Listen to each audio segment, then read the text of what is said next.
Despite being censured by the Election Commission, controversial Samajwadi Party leader Azam Khan continues to remain defiant. He says that the Election Commission did not grant him time to explain himself over his comments on the army. Let's get you what he said.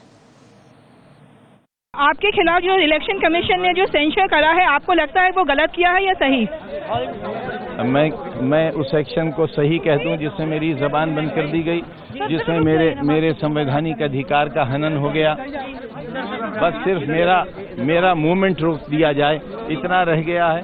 पर आपको लगता नहीं है कि आप criminal forces को बढ़ावा दे रहे हैं ऐसे? अरे मेरा आपको नहीं लगता कि आपके जो भाषण था वो भड़काऊ था, जो इलेक्शन कमीशन ने किया वो सही था? नहीं, मेरी बात आधी सुनी गई, पूरी बात नहीं देखी। इलेक्शन कमीशन के पास वक्त नहीं है, क्योंकि इलेक्शन कमीशन ने मुझे 11 तारीख 5 बजे तक का समय दिया था अपनी बात कहने का।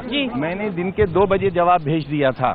इलेक्शन कमीशन ने मेरा जवाब देखे बगैर मेरे खिलाफ बहुत सख्त कार्रवाई कर दी।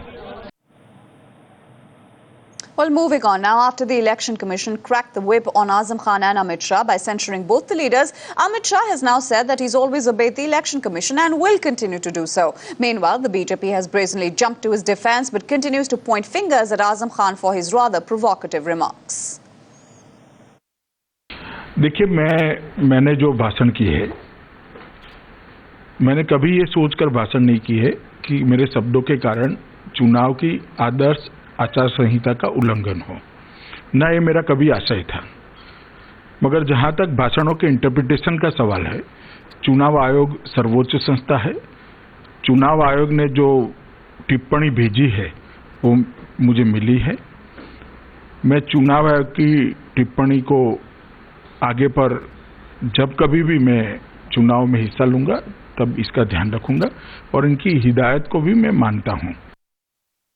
One last question is that Azam Khan as well as Amit Shah has been censored from giving hate speeches by the Election Commission. Do you think that this censure is justified, and do you at all think that Amit Shah at all gave any kind of hate speech? Well, Election Commission's orders are final. But as far as my understanding is concerned, in case of Amit Shah, I have checked and rechecked all his speeches. It was not at all a violation of Model Code of Conduct. Well, Election Commission has, yes, in case of Azam Khan, it was evident. Almost it challenged the authority of Election Commission. He gave provocative speeches seeking for a communal divide. But Election Commission's order is there, the party will take a call.